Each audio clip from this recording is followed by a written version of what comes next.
Oi, eu sou a Ethel, eu e o Marcos temos esse canal para a gente poder apresentar alguns passeios e algumas viagens que a gente faz. Nesse vídeo, a gente vai mostrar algumas cidades que ficam ao redor da cidade de Edimburgo, na Escócia.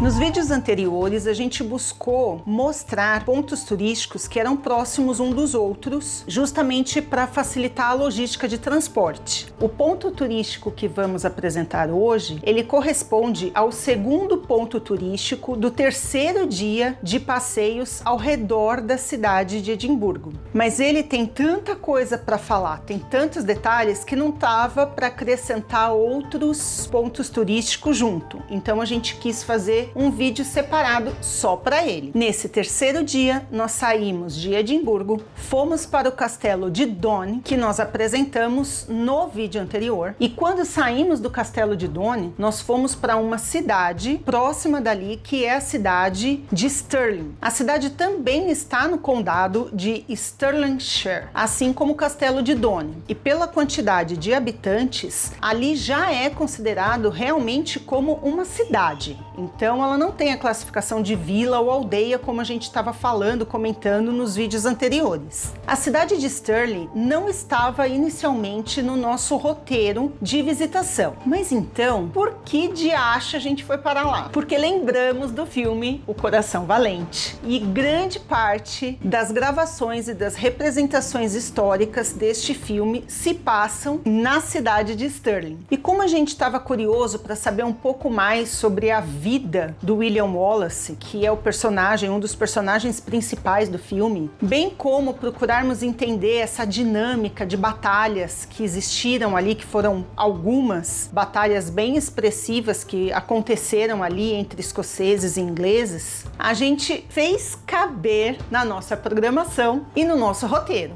Basicamente foi isso. Como nós fizemos caber, a gente decidiu que a gente não ia conhecer a cidade num todo. A gente pegou só um ponto e nós fomos especificamente no castelo de Stirling.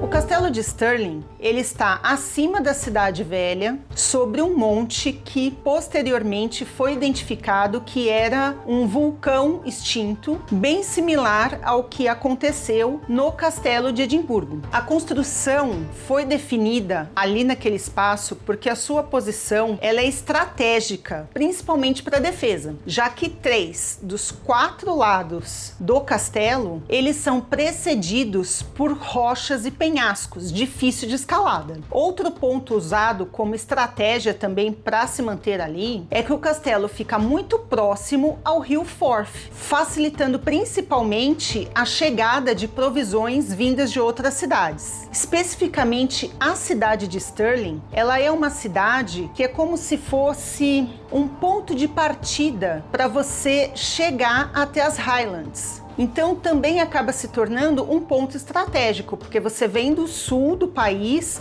ali você para, que você está ali mais ou menos no meio, para depois você continuar subindo até as terras altas. Não se pode afirmar com exatidão, até onde a gente pesquisou, se os pictos ou até mesmo os romanos fizeram algum tipo de construção sobre esse vulcão. Mas historiadores acreditam que em 843, o primeiro rei que fez a unificação dos escoceses sitiou uma fortificação existente ali na região, ali nos arredores, principalmente contra os pictos, para ter como objetivo a união dos escoceses. Já o primeiro registro de algum tipo de construção específico nesse ponto diz respeito a uma capela capela construída em 1100 por ordem do rei Alexander I. Eu achei muito difícil resumir a história do castelo, mas basicamente a região serviu de moradia para os monarcas. Por isso, a cidade de Stirling, ela recebeu o título de Vila Real, que seria mais ou menos uma espécie de título dado a alguns lugares que eram importantes e que tinham algum tipo de contato com os monarcas. Tinha uma frase que se dizia da região que era mais ou menos assim, vou ler: aquele que detém Stirling detém a Escócia. Isso porque era uma cidade que ficava mais ou menos no centro da Escócia. Então dali você podia ir para qualquer outro lugar. Então, se você detivesse aquela cidade, aquele castelo, facilitaria para você ir para outros pontos. Então, por isso esse castelo ele foi muito sitiado.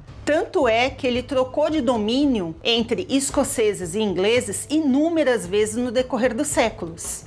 Ele é considerado importante porque ele foi o último castelo rebelde mantido pelos escoceses no período da Guerra da Independência em 1304. Para dar uma pincelada e tentar apresentar um pouco do que foi a Guerra da Independência escocesa, eu vou voltar à história lá em 1286, quando o rei Alexander III morreu sem deixar herdeiros. Para que a disputa entre os escoceses não fosse uma disputa sangrenta, foi pedido que o rei Eduardo I, rei da Inglaterra, viesse intervir como uma espécie de árbitro para a escolha do próximo rei da Escócia. Pelo que a gente leu, tinham aproximadamente 14 candidatos possíveis para o trono escocês. 2 eram os candidatos mais próximos do rei falecido, que eram os que estavam mais fervorosos pela disputa, que foi o rei Robert de Bruce, o 5º senhor de Annandale, e João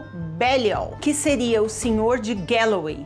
Eu não sei se estou pronunciando o sobrenome dele certo, gente. O rei Eduardo I escolheu o rei que para ele era mais interessante e que ele entendia que aceitaria ser dominado pelo rei inglês. Essa dominância não aconteceu e por conta disso, o rei inglês decidiu invadir a Escócia. Por que eu estou dizendo tudo isso? Porque foi aí que começaram as guerras da independência escocesa e é aí que aparece William Wallace, um rebelde escocês, senhor de terras, e Robert de Bruce, que viria a ser, num futuro, o rei da Escócia. Pronto, já temos os 2 personagens principais do filme O Coração Valente. Na história real, isso foi um pouquinho diferente do que foi apresentado no filme. E certamente, se eu tentar explicar aqui, nosso vídeo vai ter horas. Eu não vou conseguir explicar tudo o que aconteceu. O fato é que grandes batalhas ocorreram entre os escoceses e os ingleses nesse período. E muitas dessas batalhas, e batalhas muito expressivas, aconteceram lá em Stirling. William Wallace participou de várias batalhas, de várias estratégias de combate contra os ingleses. Isso serviu principalmente para tentar igualar o poderio entre os 2 exércitos, porque o exército inglês ele vinha com maior número e com uma capacidade militar maior. Os escoceses, por sua vez, eles tinham uma quantidade menor de exército, o seu armamento não era o mesmo, não era equivalente ao inglês, mas eles conseguiam usar o território, a parte acidentada do território, a favor deles. Uma das estratégias mais conhecidas e difundidas, intitulada como estratégia vinda do William Wallace, é a batalha feita na Stirling Bridge. A ponte foi destruída pelos escoceses antes dos ingleses terminarem de cruzar a ponte, justamente para dificultar a chegada dos ingleses até eles e diminuir a quantidade de exército com os quais eles iriam combater corpo a corpo. Essa é uma história muito difundida no castelo e ela é muito comentada por toda a cidade, com direito a monumento a William Wallace, a construção de uma ponte próxima à ponte que foi destruída, e aí tem ali sua plaquinha com os dizeres a respeito e tudo mais que foi estratégico por parte dele e que fizeram os escoceses irem ganhando batalhas. Mas em um resumo enorme da história, a gente pode dizer o seguinte: o Wallace venceu inúmeras batalhas, a ponto de se tornar conhecido e temido pelos ingleses. Por conta disso, ele passou a ser perseguido, preso, condenado à morte por enforcamento e esquartejamento. Partes de seu corpo foram levados para vários pontos do país para serem expostos como uma espécie de aviso que quem tentasse combater os ingleses teriam o mesmo fim. Então esse ato foi muito para gerar medo na população. Só que o Wallace se tornou um mártir na Escócia e foi o estopim para o avanço da guerra e a luta permanecer a favor da libertação e de manter a Escócia liberta dos ingleses. O rei João da Escócia, intitulado pelo rei inglês Eduardo I, ele foi preso, ele foi solto e é morto posteriormente. Tipo assim, foi morto pelo Robert the Bruce mesmo. O Robert the Bruce, quinto senhor da família Bruce, abdica o seu direito ao trono a favor e em benefício de seu filho Robert the Bruce. Entendeu? Tudo com o mesmo nome. Mas este Robert the Bruce é sim o personagem que nós vemos lá no filme Coração Valente. O Robert lutou durante anos pela Escócia até conseguir de fato a libertação do país. A guerra durou, parece que, mais de 60 anos, se eu entendi direito. Foram 3 gerações de monarca ingleses, foram 2 gerações de monarcas escoceses, além do fato mais importante de todos, que foi a libertação dos escoceses e a obrigação dos ingleses aceitarem a Escócia como uma nação. Essa guerra é tão contada na cidade de Stirling, tanta coisa aconteceu ali na cidade. O fato é que depois de inúmeras batalhas, os ingleses, por intermédio do Eduardo III, teve que ordenar o recuo de suas tropas e firmar uma espécie de um tratado reconhecendo a independência da Escócia como um país soberano e o seu rei Robert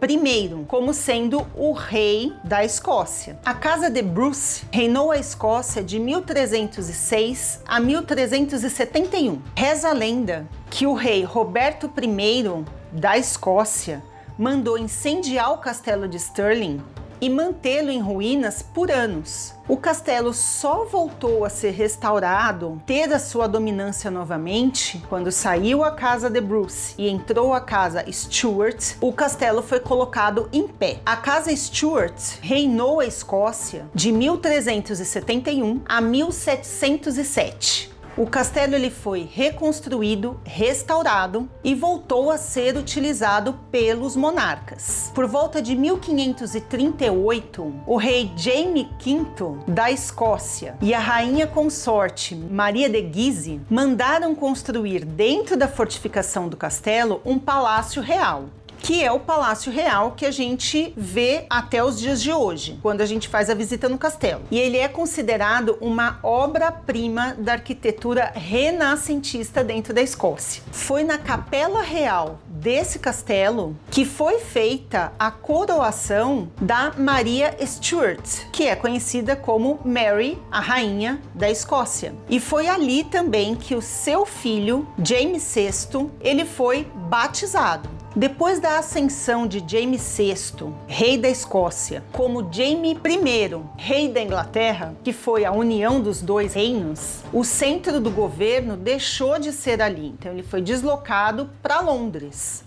E como todos os outros castelos e moradias monárquicas, ele caiu em desuso para fins monárquicos, mas ele manteve a sua importância estratégica por conta exatamente de ele estar ali meio que no centro do país. Ainda hoje, esse castelo é considerado um dos melhores para serem visitados, principalmente por causa da sua reconstrução e sua restauração, que devolveram aos edifícios a sua magnitude. Assim. seu glamour, existente no século XVI, quando servia como moradia do rei. O castelo de Stirling, ele é tão grande quanto o castelo de Edimburgo e também tem uma vista linda lá de cima para toda a cidade. Ele tem um pátio no centro, aonde ficam os dois prédios mais importantes do castelo, que seria o Grande Hall e o Palácio Real. O Grande Hall, ele foi construído em estilo renascentista em 1501 e 1504. É o maior e o mais nobre salão medieval ainda existente na Escócia. O espaço foi construído dentre vários motivos, principalmente para atender às vontades e necessidades de realização de banquetes monárquicos, muitos deles promovidos pela Rainha Mary. Dizem que a festividade mais extravagante que aconteceu nesse castelo foi em 1594, por conta do batizado do príncipe Henry, filho de James VI. A festividade teve direito a peças de teatro, torneios e banquetes. Sim, mas não é um banquete qualquer. O banquete foi servido dentro de um navio de madeira em tamanho real. E esse navio estava dentro desse grande hall. Pois é, exatamente isso que eu falei. Você não escutou errado, não. Isso realmente existiu. Então, depois de citar toda essa loucura, comentar que aquele espaço também serviu para assembleias parlamentares, bom, acaba se tornando fichinha. Aí vem um pouco a parte triste, né? Depois que o castelo deixou de ter uso monárquico, o Grande Hall acabou sendo usado como estábulo, como depósito de carruagem, como alojamento de tropas, enfim. Seu restauro e a devolução do glamour daquele espaço ocorreu depois de 1964 e ele foi reaberto para o público, para visitação e tudo mais, só em 1999. O espaço manteve todas as suas lareiras ornamentadas, sim, porque existiam várias, porque o salão era muito grande, uma lareira só não comportava e não aquecia o ambiente. O teto em vigas de martelo também foram restaurados e permanecem lindos para a gente poder dar uma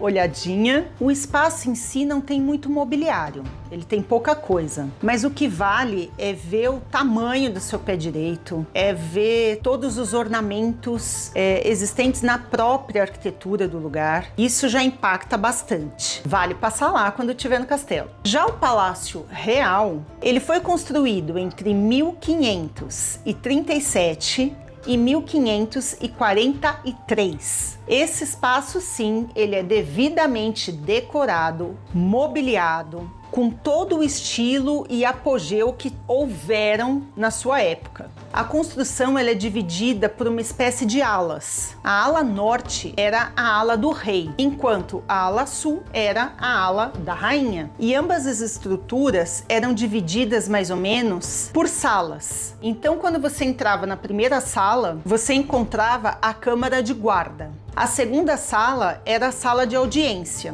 e, por fim, era onde ficava o aposento privativo do rei e da rainha.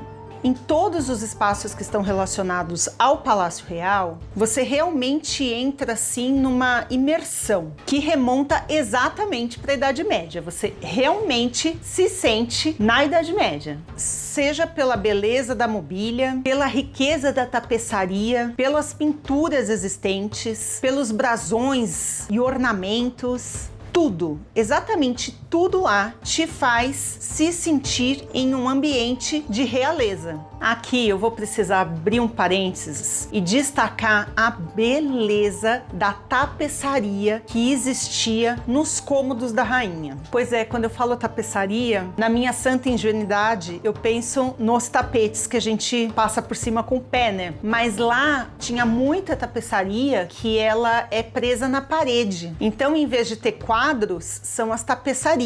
São 7 tapeçarias ao todo, todas tecidas à mão, lá no período de 1500. E pelo que contam lá no próprio castelo, demorou aproximadamente 13 anos para terminar todas as 7 tapeçarias. A tapeçaria ela é meio que em conjunto, ela vai contando a história da caça de um unicórnio. E se der para abrir um parênteses do parênteses, eu vou comentar que essa tapeçaria tem certa similaridade com a tapeçaria que é apresentada, que é mostrada lá nos filmes do Harry Potter. Quando eles estão na sala ali das casas deles, a parede em volta todinha, ela é de tapeçaria e também tem unicórnios. Mas esquece filme, vamos voltar para a história. Um dos pontos que te faz assim mergulhar realmente na sua imersão e faz você acreditar que você está realmente séculos atrás, é que em vários dos cômodos você encontra atores vestidos com roupas de época e eles interagem com a gente com assuntos e histórias do período medieval. Então eu lembro que o primeiro, que foi o que eu fiquei um tempão vendo, era um senhor que mostrava alguns instrumentos usados naquele período, o som que eles faziam, como eles eram tocados, o estilo de música que era tocado, o tipo de música que era tocada. Eu não me atrevi a tocar, cantar nem nada, mas ele convidava todo mundo lá a participar, foi bem legal ver. Quando a gente saiu deste, a gente foi para um outro cômodo e lá tinha a amante do rei, que era uma das damas de companhia da rainha, também vestida toda apropriada, fazendo algumas intrigas, né, que é o que talvez estivesse naquele período. Então fez a gente se sentir mesmo na corte, lá do século XV, XVI, enfim. Pelo que a gente viu, pelo que eu pesquisei, isso é muito comum em vários pontos turísticos em toda a Escócia. Você ter atores que se vestem a caráter e que contam as coisas do lugar, os hábitos e tudo mais. Isso é muito comum no período do verão, que é quando tem mais turista e que é decretado assim, férias de verão, né, que eles chamam. Como a gente foi na primavera, eu acho que ainda não estava tudo organizado, então não eram todos os pontos turísticos que tinham esses personagens. Como ali foi um lugar que a gente viu os personagens, eu realmente achei assim super imersivo. Poxa vida, eu acho que eu saí tão apaixonada pelo Castelo de Edimburgo e ele tem um lugarzinho guardado no meu coração porque foi o primeiro contato com o castelo. Mas quando eu cheguei ali em Stirling, eu acho que por causa dessa atmosfera de ter esses atores e que eles colocam a gente ali, eles vão levando a gente para a história, eu acho que aquilo me impressionou muito mais. Não sei qual dos dois lugares eu gostei mais, mas sem dúvida foi um lugar que foi muito marcante por eu ver essas coisas. Eu acho que uma coisa é você ver o lugar vazio e ter que ficar tendo uma mente fértil para pensar como era. Em outros momentos você tem ali a mobília, então você tem que acrescentar os personagens, você acrescenta menos itens, mas quando você chega lá, você tem todo o mobiliado, você tem o personagem, você só vivencia. Nossa, foi muito legal. Cada lugar que a gente foi acabou tendo uma experiência diferente. Todas valeram a pena. Cada um no seu porquê, mas todas valeram a pena. E a de Stirling foi legal por causa disso.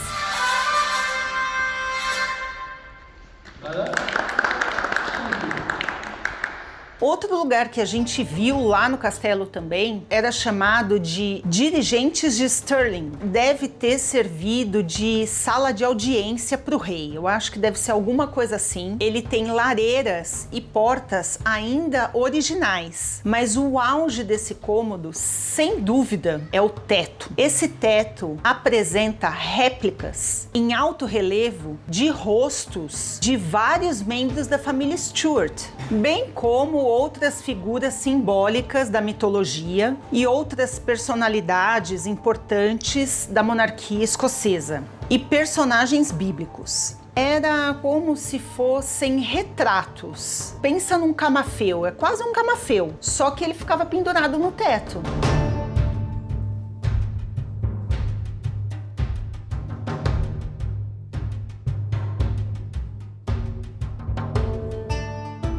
As cabeças originais que estavam nesse teto, ela era datada de aproximadamente 1540. eram feitas de madeira de carvalho, talhadas e pintadas. Elas foram removidas do seu local original em 1777. Isso porque elas estavam com risco de infiltração e estavam com risco de cair, porque é um material muito pesado. Então essas peças originais, elas foram removidas, restauradas e foram expostas no próprio castelo, só que não mais no teto. E elas ficam em volta de redomas de vidro, justamente com luz controlada, para não ter mais nenhum tipo de problema de desgaste do tempo, ou pelo menos redução do desgaste. Elas são consideradas um dos maiores tesouros artísticos da Escócia. No local onde estavam esses retratos originais, foi reinstalado esses rostos, mas com material mais leve.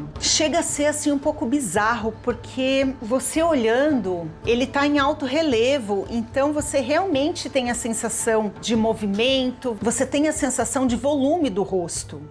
Nossa, é muito bonito.